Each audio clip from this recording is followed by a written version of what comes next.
I was standing in my parents' living room, holding the school notice like it weighed more than my entire life. The TV was blaring some home renovation show. My sister Layla was spread across the couch eating grapes like royalty, and my mom didn't even look up when I walked in. "Mom," I said quietly, "I need to talk to you."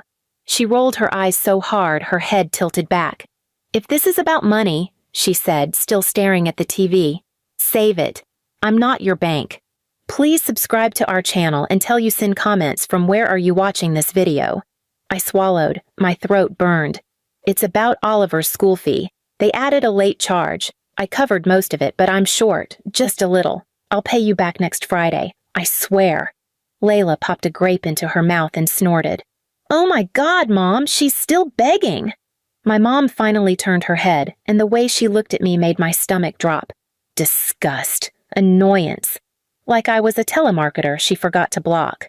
"What did you spend your paycheck on?" she asked. "Bills," I said. "Food, rent, Oliver's therapy sessions. You know he needs them." She waved her hand as if brushing off dust. "That boy doesn't need therapy. He needs discipline. Kids today are spoiled." "Mom, he's 7, I said. "He's not spoiled. He's struggling." "And whose fault is that?" she snapped. "You picked a useless man who left you. That's on you, not us." Layla nodded dramatically. "Facts." I gripped the paper in my hands so tight it bent. "Please. I just need help this one time." Mom leaned back, crossed her arms, and smirked. "And why would anyone invest in someone like you?" My heart dropped to the floor. She wasn't done. "You've made nothing of yourself," she continued. "Your son is turning out the same. And you come here acting like you're owed something? You should be embarrassed." "I'm trying," I whispered. Layla scoffed. "Try harder." Mom got up slowly, as if she were about to show me something important. She walked to her hallway table and picked up a hand mirror with an ornate silver frame, the one she always bragged about buying from an antique shop. She walked back toward me, holding it out like a prop. "Here," she said. "Since you want money so badly, look at the product you're selling." I blinked. "What?" She shoved the mirror into my hands. "Look at yourself. Go on." I stared at the reflection. Messy hair from work, tired eyes, the kind of face that hadn't slept properly in months. Layla snorted. "Yup, that screams smart investment." My mom clicked her tongue. "No ambition, no charm, no backbone. You should be grateful anyone even hires you at that sad little grocery store." "I do everything I can," I said, voice cracking.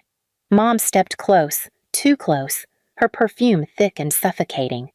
"You really think," she whispered, "someone like me, someone who raised a real daughter like Layla, should waste a single dollar on a failure?" Layla lifted her chin like she'd just won a pageant crown. I felt the mirror slipping in my hand from how much I was shaking. "Mom." "Oliver is your grandson," I tried again. "And?" she said flatly. Layla laughed. "He's basically a charity case at this point." I felt something snap inside me. "Stop talking about my son like that." Layla put her hand to her chest. "Oh wow, she's standing up." "Cute." Mom rolled her eyes. "If you want people to stop talking about you like garbage, stop living like garbage." I stepped back, blinking fast to keep tears inside. Mom stepped forward again, swift and sharp, snatching the mirror from my hands. "I said, look!" she shouted. She shoved the mirror toward my face so hard the edges dug into my cheek. I hissed in pain. Layla burst out laughing. "Mom! Damn!" Mom didn't flinch. "Maybe a little reality check will finally teach you something." She pressed it harder, and I pushed her arm away, breath shaky. "Stop," I said. "Just stop." "Oh, she's got some fire," Layla mocked. Cute. Useless, but cute. I couldn't breathe. I looked around the room, the couch I wasn't allowed to sit on growing up, the photo frames full of Layla but barely one of me, the shelves covered in awards she didn't even earn, and my mom staring at me like I was dirt on her carpet. I gently held the mirror, fingers trembling. "I didn't come here to fight," I said. "I came because I'm doing my best, and sometimes my best isn't enough." Mom smirked. "Then do better." Layla swung her legs off the couch. Or just stop being a burden? I took a slow breath. Can you just care? Just a little? Mom moved closer, whispered into my ear. Your existence is a debt, and I'm tired of paying interest. My stomach turned. Then she pulled away and raised her voice. Now get out. I don't want your failure energy contaminating my home. Layla pointed toward the door like a bouncer. Bye, sis.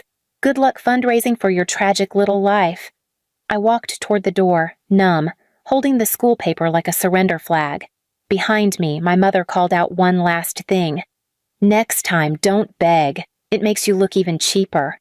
The door slammed behind me so hard the frame rattled. I stood on the porch, cold air hitting my cheek where the mirror's edge had pressed. For the first time in years, I didn't cry.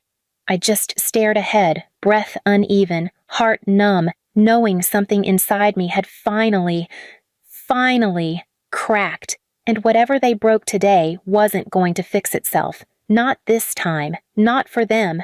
For 2 days, I walked around my apartment like a ghost. The bruise on my cheek from the mirror's frame had turned yellow at the edges, and every time I caught my reflection, the sound of Layla laughing replayed in my head. Oliver kept checking my face like he was scared he'd break me if he touched it. Mom, he whispered the second night, sitting beside me on our sagging couch. Did someone hurt you? I pulled him close, kissed his forehead. No, baby. I'm okay. But he didn't look convinced. 7-year-olds know more than people think. He laid his head on my lap, his tiny fingers tracing the bruised skin. Why do Grandma and Aunt Layla hate us? My throat tightened. I don't know, sweetheart, I said. But we're not going back there. He nodded slowly. Good. It feels bad in that house. That house? That family. The next morning, I woke up before dawn, sat at the tiny kitchen table, and looked at the overdue school notice again. Red letters, another late fee, a deadline in 2 days. I felt like the world was squeezing me from every direction. Bills, work, my parents' cruelty, Layla's smug face, my own exhaustion. At noon, after my shift at the grocery store, I was restocking cereal boxes when my manager, Tom, approached. You okay? He asked, glancing at my cheek. I didn't have the energy to lie. Just a bad day. He gave a sympathetic nod. If you ever need an advance on your paycheck, let me know. Paperwork's annoying, but doable. The relief that flashed through me was embarrassing. Thank you, I whispered. He patted my shoulder once and walked away. I thought about it the entire walk home. An advance would cover the school fee. It was the safe move. But the bruise throbbing on my cheek reminded me. Safe moves were what kept me trapped. My phone buzzed. A message from my mother. Mom, bring Oliver to Layla's tonight. She wants him to help move furniture. Teach him to be useful. My hands shook over the screen. She wanted my child, the same child she refused to help, to act as Layla's unpaid servant? Another text came. Mom, don't give me attitude. You owe this family. I stared at the screen, heartbeat pounding, something unfamiliar rising in my chest. Not fear, not shame. Something sharper. I typed back. Me. No. 3 minutes later, she called. I let it ring. She called again. Then Layla. Then my father. I turned my phone off, the silence hitting me like fresh air. I fed Oliver dinner, tucked him into bed early, kissed his forehead twice. Once he was asleep, I sat on the edge of the bed, breathing slowly. The bruise pulsed. My mother's words echoed. Layla's laughter hissed. The shattered mirror memory replayed. And beneath all of that, something clicked. Nobody was coming to save me. Nobody ever would. But I could save us, and ruin the people who thought I belonged at their feet. The idea didn't come as a spark. It came as a slow burn, like someone finally turning on a light in a locked room. The next day, on my lunch break, I walked to the bank. I didn't know what I was looking for. Maybe a loan application, maybe help, maybe answers. But what I found instead stopped me cold. At the counter, Layla stood in a bright pink coat, flipping her hair while talking to a teller. I froze behind a fake plant, listening. And I need to access my mother's secondary account, she said loudly. She said she added me. We're handling family money stuff. The teller nodded, typing. That's no problem. I'll just need identification. Layla smiled like she owned the building. My stomach twisted. Family money stuff. Secondary account. My parents always claimed they were broke. Always insisted they had nothing to help me with. Always told me every dollar was tied up. But here, Layla was, breezing through paperwork for an account she shouldn't even be touching. Something tightened in my lungs. I stepped back before she could see me and slipped out the doors. I didn't cry. I didn't freeze. I didn't crumble. I walked home with purpose, each step steadier than the last. By the time I reached my apartment, the plan was already forming. Not vengeance born of rage, vengeance born of clarity. I made 2 calls, calm, quiet, precise, and sent 2 emails. By evening, the first pieces were shifting. At dinner, Oliver asked, "Mom, why are you smiling like that?" I didn't realize I was.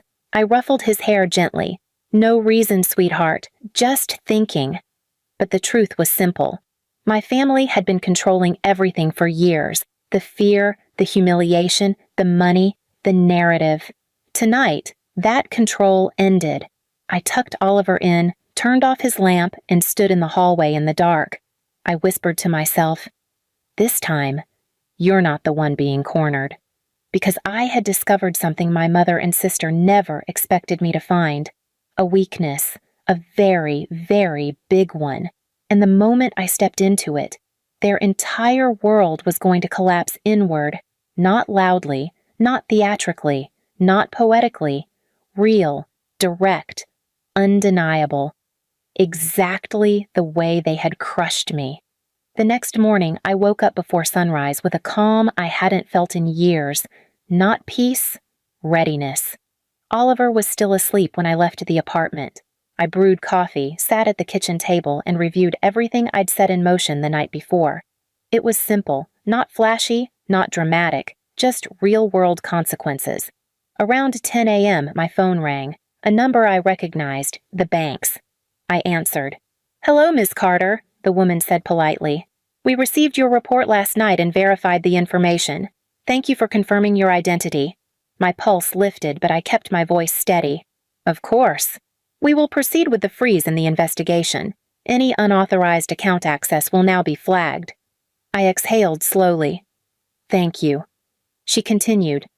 "There was a request made to withdraw from your mother's secondary account yesterday." "I'm aware. And per your statement, you're the primary depositor of that account, so all activity will require your approval moving forward." "Yes," I said quietly. "That's exactly what I wanted.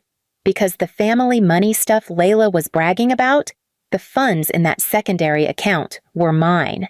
Every year I had been working 2 jobs, saving little by little. My father had forced me to deposit my savings into one family account, claiming it taught responsibility.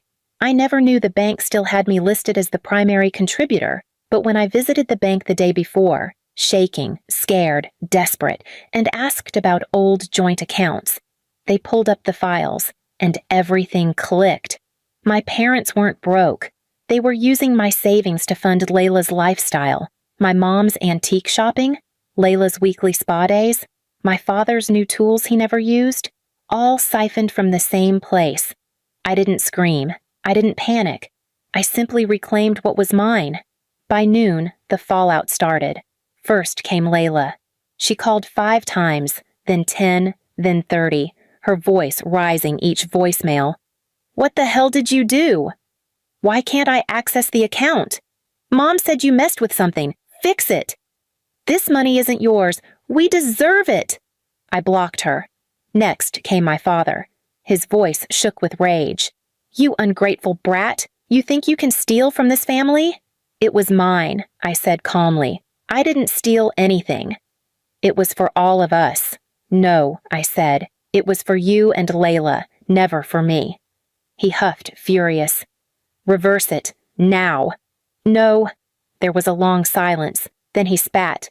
"You're dead to me." "For the first time," I said. "That feels like a gift." I hung up, but the person I expected last called first, my mother.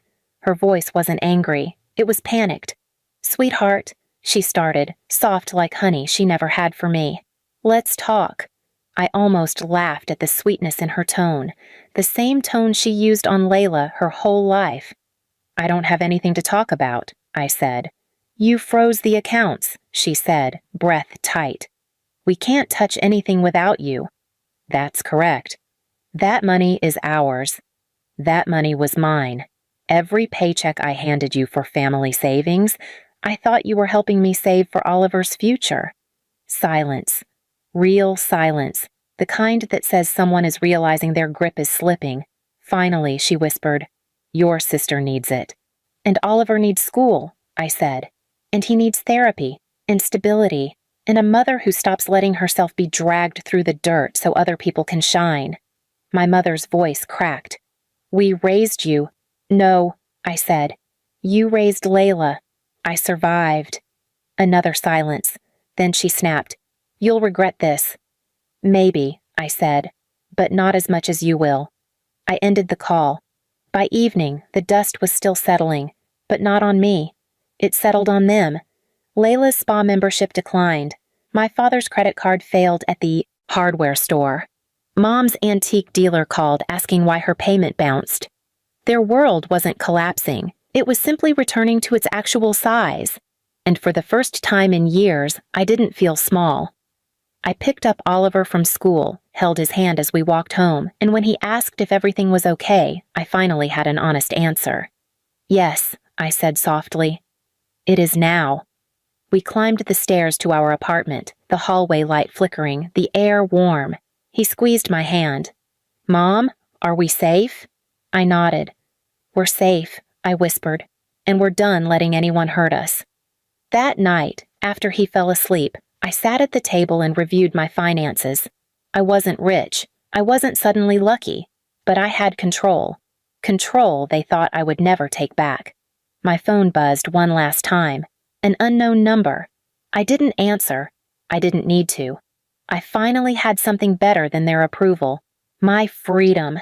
And as I turned out the kitchen light, I felt my chest loosen, just a little. Not happiness, not victory, just relief. And after everything they'd done, relief felt like the strongest revenge of all. Please subscribe to our channel and tell you send comments from where are you watching this video.